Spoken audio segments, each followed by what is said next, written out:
Well, you said you aimed for the head the first shot. Do you know if you hit him on the first shot? What happened to him? Did he stand there looking at you? Friends, today's crazy cat lady is Darcie Riggle. In September 2011, she and her husband Daniel get into an argument. He was in the kitchen shouting at her. She was upstairs in the bedroom getting a gun. She's about to explain what happens next. I have a lot of questions, some of them being what's going to happen to the cats in the house and Now, how many cats do you have? 3. Where are they all at? There were 2 in the house.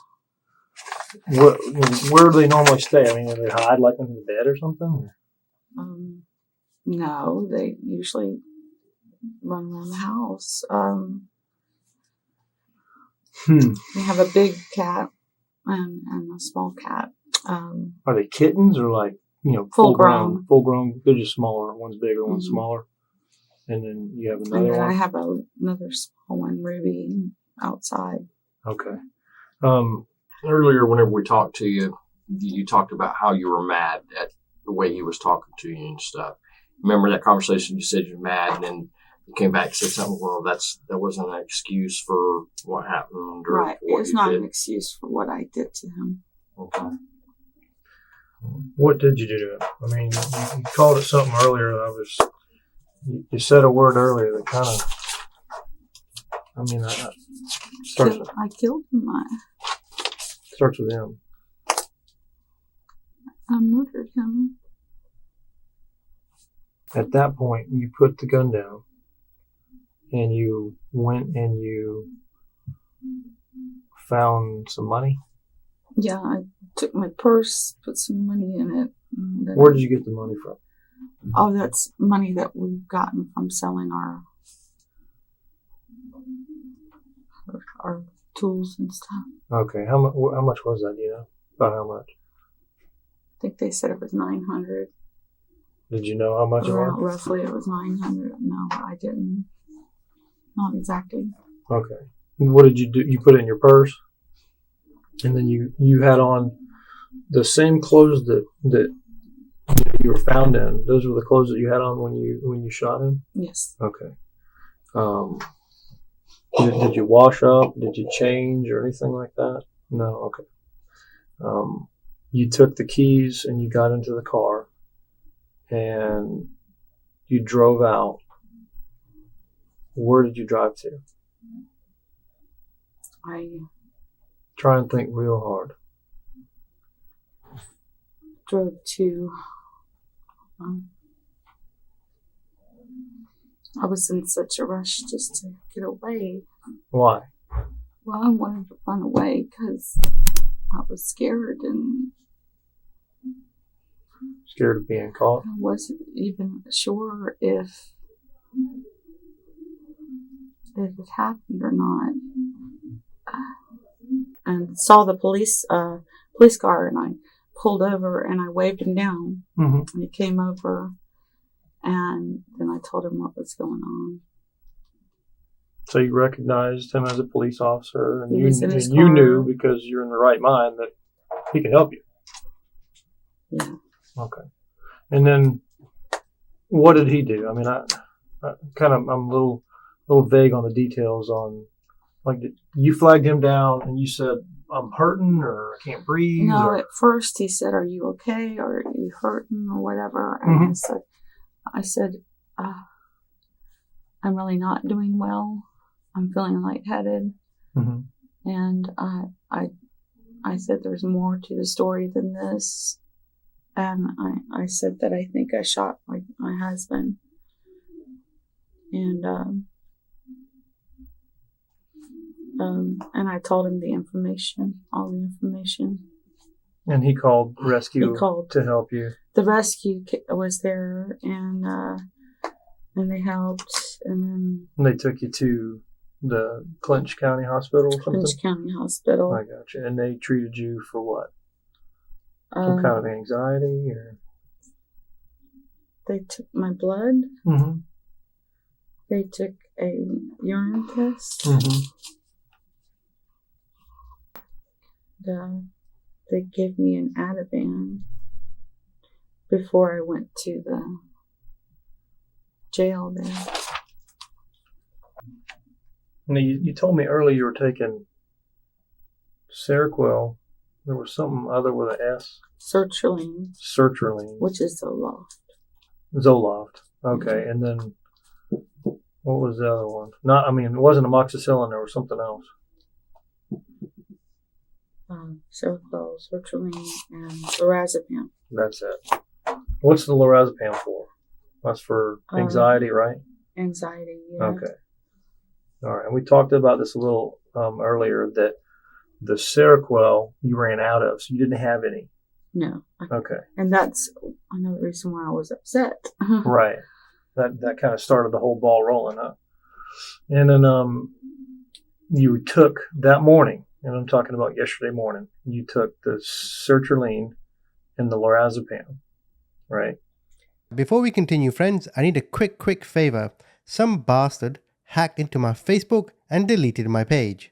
I did speak to Facebook to get it back, but they have the competency of a barbershop on the steps to the guillotine. So please follow me on Facebook. Link is in the description. Yes. Okay. And that's a regular dose for you. You took the normal dose of that. I also took 2 amoxicillins. For the sinus infection. Yeah. Okay.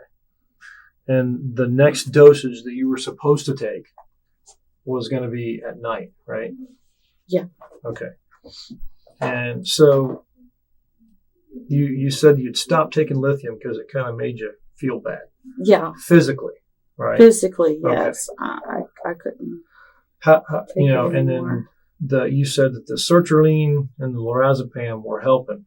Yeah. They would even you out. Sertraline, lorazepam, and the Seroquel, like half a Seroquel at night would be just perfect. And Seroquel, is that more like help you sleep or? Well, I found that if I took a whole pill, that I would tend to hallucinate in my dreams. I don't know how to explain that, but the Seroquel. Just erratic things. It's for bipolar and schizophrenia. You said earlier too, and this is something just kind of stuck out in my head, that you told the officer that you thought you shot your husband, and you even told Detective Workington and I a couple of times you think you shot your husband. I know, because I was.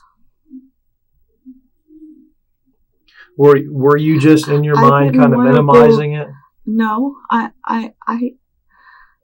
because of the medication, I didn't know if it was real or imagined. I really didn't. I don't understand that. Because you just told us that the medicine kind of, it evened you out, made you, everything was good. Yeah, but I don't want you to back yourself in the corner to where you're, here's what I'm saying. Do you accept responsibility for shooting your husband? I do. Okay. And what you did would be called what? Murder. Okay. Did you... For whatever reason. Well, obviously the unlawful taking of someone else's life, that's considered murder, right? Yes. And you said earlier that you kind of got into it right after you shot the gun. You said something that also caught my ear.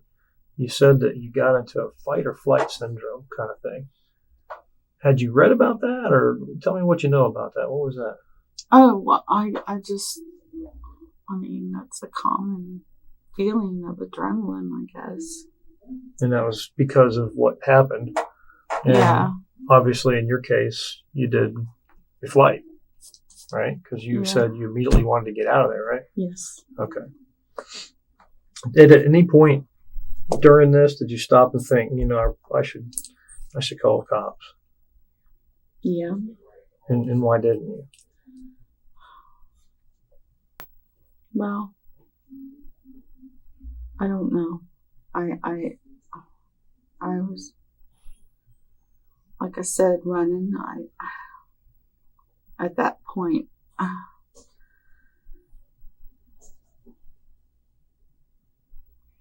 couldn't accept the fact that it happened.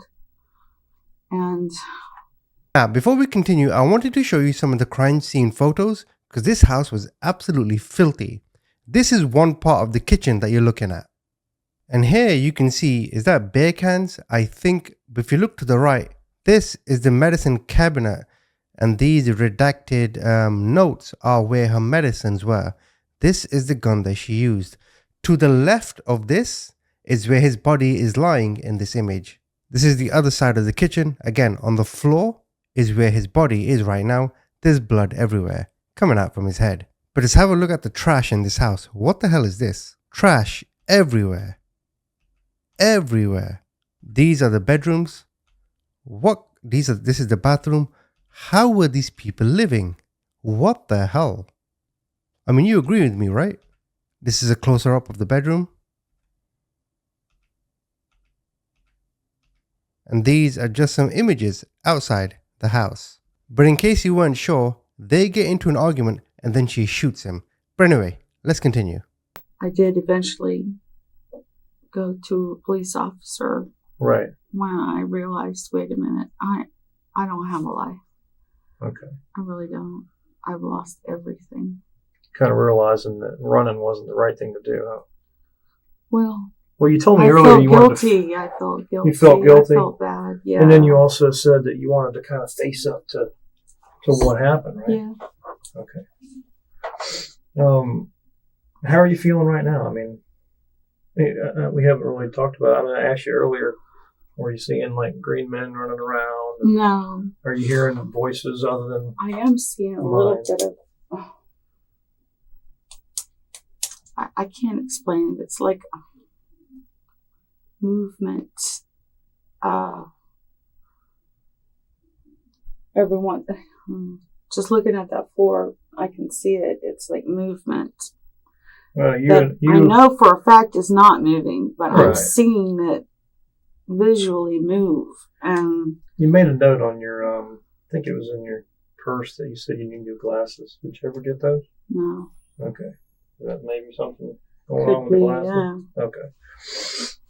He also said, that, I said you were wanting to face up to the charges. Yeah. You said you're feeling guilty.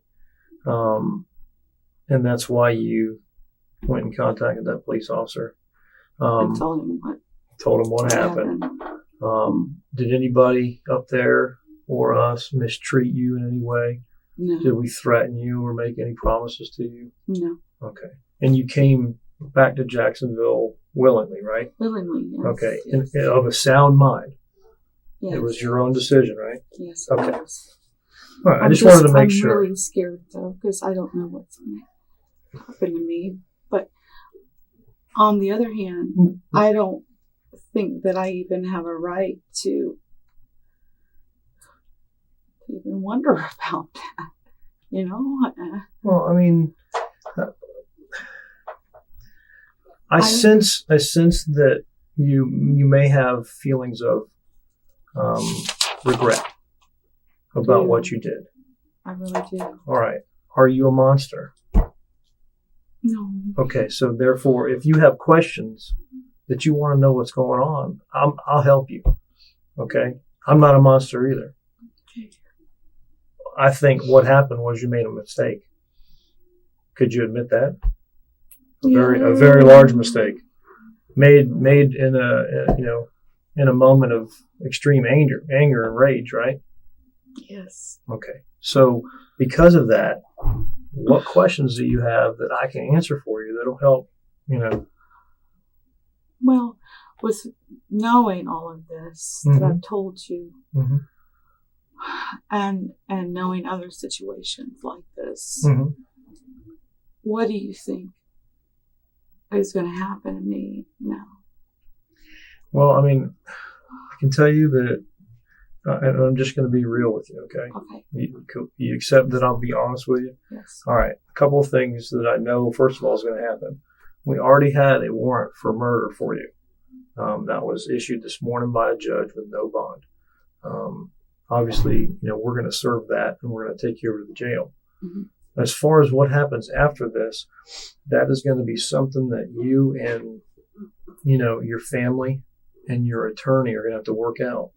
I can't, I can't really recommend a path for you to go. It's going to have to come from you. It's going to be your decision. There's several, opportunities. So when I go into the jail, mm-hmm. I'll just be there forever, or will I be executed? That's not something that I have the say over. What's going to happen is we're going to put this into the state attorney's hands. We're doing the investigation part, and then what we do is we take it over and present it to the state attorney's office. All right, and I can tell you that you have one of the best state attorneys working on this case with us. He's one of the heads over, almost the whole state attorney's office. So I'm confident in his abilities to get to the heart of this matter and come to a resolution that is, acceptable by every party. You know what I'm saying? Yes. Okay. Does that give you a little peace? A little, but okay. Now, will I be in a single cell, or will I be with other people in the prison? Darcie, honestly, because you remember, I don't know if you remember, earlier you told us that you didn't want to be on this earth anymore. All right. Yeah. And you had this kind of thoughts that you wanted to hurt yourself. I still feel that way. Okay. What we're going to do is when we take you over to jail, we're going to mark that you're having suicidal thoughts. All right. And I think what they do is they separate them. Mm-hmm. They put you in your own little spot. If it's isolation or what. But they're going to keep an eye on you so you don't do that. Because like I told you earlier, there is nothing that you've done that should make you to the point where you do that. All right. That is a permanent solution to a temporary problem. Right. You understand? Yes. Okay. So I would obviously, recommend you rethink that. But because you said those things to us already, you expressed those thoughts, we're going to make sure that you're put in that position. And I guess you're kind of going to be on your own until they decide that, you get some help, you get some counseling. The medication situation is resolved. Like he said, the nurses and the doctors are all going to do their thing because, the jail has their own staff for that. Okay? Okay. They're going to make sure you're taken care of. And I know that's probably one of your thoughts is, are you going to be taken care of? Or, bad things going to happen over there. Is all I can say is that the jail people know what they're doing. Okay. And I have confidence in their abilities to make sure you're safe. I had another question. Oh, can I call my mother and my father? At this point,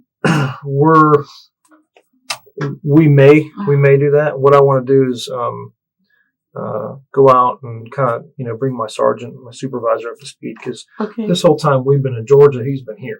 Yeah. They've been working other things. So I kind of want to bring him up to speed, see where we're at with that, and then find out if he's okay with that. I mean, I really don't have a big problem with that. But I want to make sure that that's, okay. Okay. Before we finish that, let me kind of go over my notes real quick and make sure that I don't have any other questions for you. And then while I'm doing that, Detective Workington, do you have any questions? Anything you think we should cover? Do you have any other questions, or is there anything else that you think that I mean, I know we said earlier that when you set the gun down, it was like literally minutes. It was dark. Was it dark outside when this happened? Mm-hmm. Okay. Yes. It was dark outside, and it was minutes later that you left and got into the car. Right after that, yeah. So when you got to the gas station, it was dark outside. Mm-hmm. Okay. Yes. So you went straight from your house, like I said, out Normandy 301 and stopped at the, then went 301 out and ended up in Homerville. And also you said that you guys have been married for how long? 16 years. 16 years. You know what I noted is that you guys have never had any reports against you. The only thing I saw is that your husband reported some kind of a grand theft, back in 2005 or 6, and then you had a DUI like in 1997. Yeah. I mean, that's a long time ago, right? Nothing since then, right? He got me Baker No, Act. the Baker Act, right? Yeah. December 29th of last year. Tell me about that for a second. Well, because it almost looked like he said something and you weren't really feeling that way. Because the police officer gets there and you said, "I can do what I want in my own home," right? Yeah. What happened with that?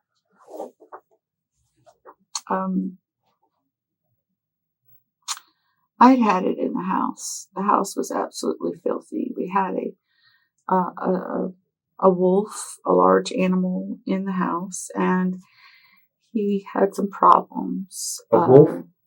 Yeah, he was a Malamute wolf that we adopted. Okay. And he couldn't use his back legs very well, so there was a lot of feces on the floor and I gotcha. Stuff, and it was just too much for us to handle. Mm-hmm. And I was having the same type of sinus infection back then. Mm-hmm.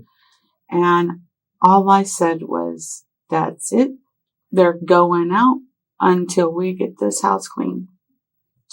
And then it blew up into a big argument where he's accusing me of kicking the animals out in the cold, and that he's going to call the, animal control or whatever. And I'm telling him, well, if you want them to be warm out there until we get this house clean, then build them a place to be in. Mm-hmm. I mean, what we did is build docks for a living. Right. So the least they could do is build a dog house, right? Or a wolf house in this case, right? Right. So how did you get to the point where the police were called? Well, he didn't want to build it.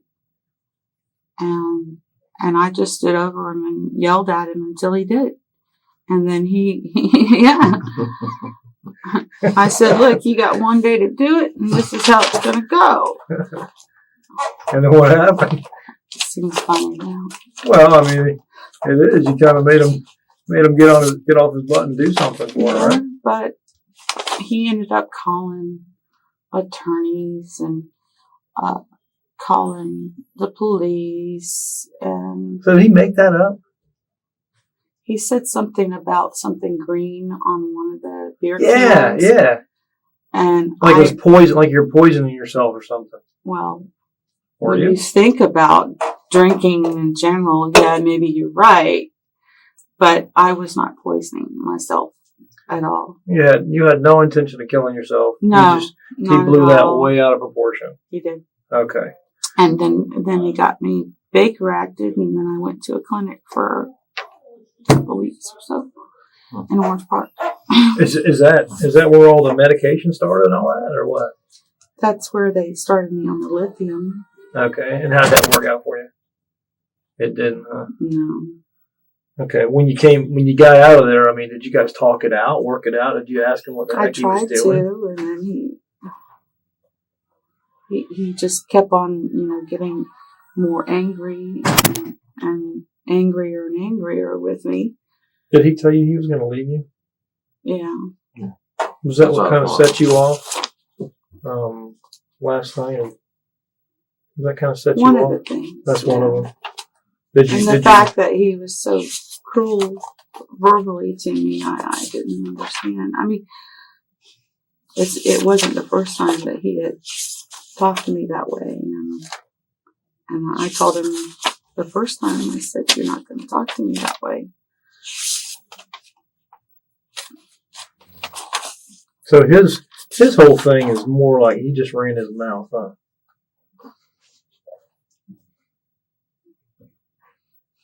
More or less? Yeah. Telling lies and misrepresentations of me. What's the truth about you? Well, before what I did, the truth was that I was used to be a very good worker. I was a welder. I welded real cars and ships, even worked at the shipyards. And I was doing a lot of the work in our business that we had at first, stock doctors. Mm-hmm. And so when he would say that I have done nothing, I didn't understand that because I actually started it. It's your idea. I mean, he was working at Long's Wheel and Rim at the time, and I worked on 2 projects to get it started with my credit cards, Mm-hmm. and just me When out there was all doing the that? work. That was just, a couple months ago or what? No, that's been when we first started the business, which I don't know, 2000. I can't remember. No. A couple years ago? No, we've been in business for about 5 or 6 years. Okay. So what's happened as of late? Like in the last, let's work with this year. What's happened this year? This year,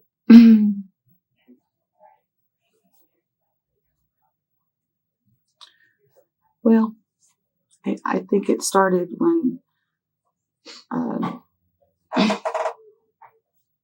his mama was dying in the hospital. And we went to Colorado. Mm-hmm. And she died. And I think I took that worse than, I don't know. I don't think so. How can I say that? Maybe you both took it hard enough. We did. And then the wolf that we were trying to help. Mm-hmm.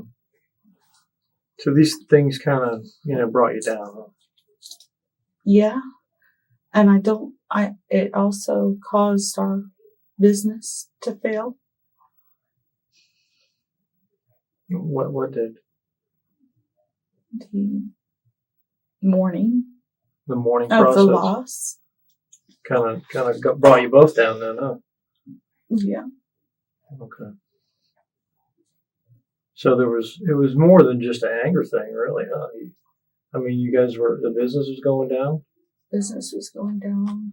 You said earlier you were concerned about the bills, and things were adding up, and I think he got a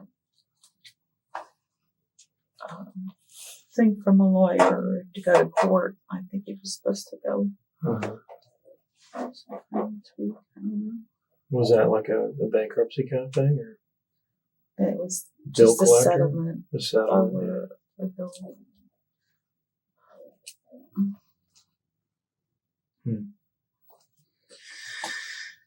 Well, you also said that you guys don't have any kids. No. And that he has 2 sisters. Yes. Mindy Maldonado. Yes. And Missy Stewart. Yeah. And Missy's in North Georgia and Mindy's in Colorado. She's in Walsenburg, Colorado. Walsenburg. Yeah. Okay, I think I spelled Rossenberg or Walsenburg. Walsenburg. Is it W? WALSENBURG. And you said their numbers are on his cell phone. They should be. Okay. We have the cell phone. I'm not sure if my partners were able to contact them or not, but that's on the priority list after we make sure that you're taken care of, okay? Okay. All right. Because, right now you seem like you're okay, but I don't want you to, you sound like I hear your stomach. Hungry or something? I was there. Are you hungry? I Or? can't eat. I feel like I'm going to puke any second because of what happened. Do you need a trash can? No.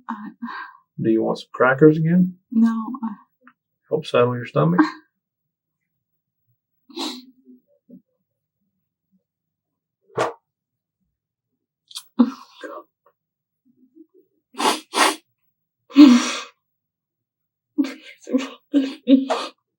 I'm sorry. Please forgive me, God. I never wanted to do this.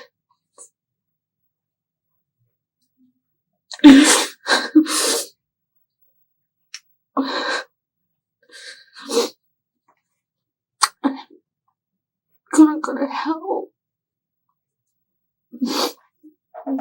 That's not true. Okay, let me tell you something. Look at me. I'm gonna help. Darcie, look at me.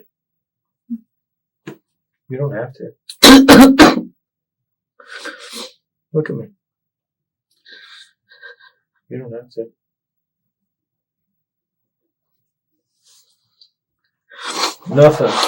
Nothing you have done is too big for him to forgive. Okay? Look at me.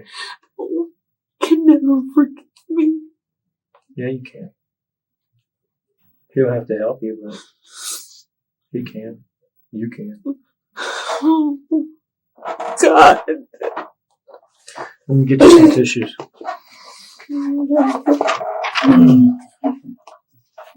I'll be right back. Okay?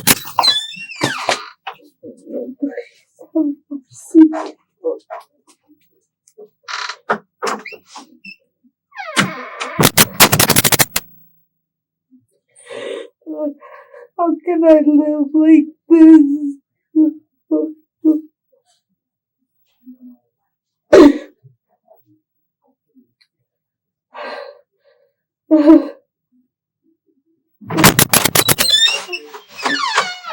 There you go, Darcie. Some tissue. I wanted to be. Let me get your trash can.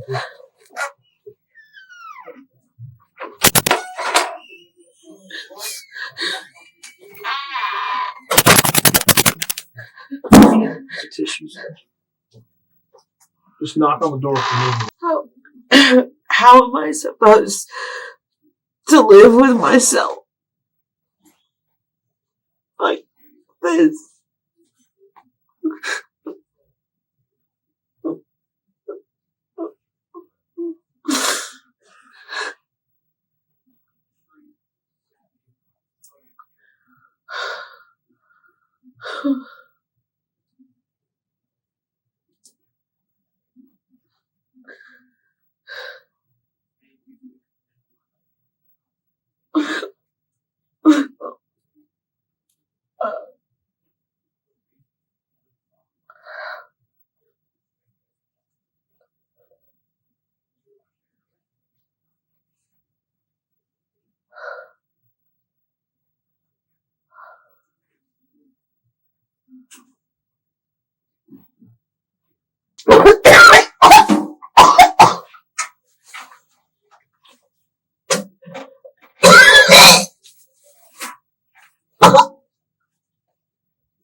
So that's the end of her police interview. Do you think she's actually insane, or do you think she's just a crazy cat lady? Well, according to the judge, it's the latter. He slapped her with 40 years in prison. She played the insanity card, and the judge told her to bugger off. Comment, tell me what you think.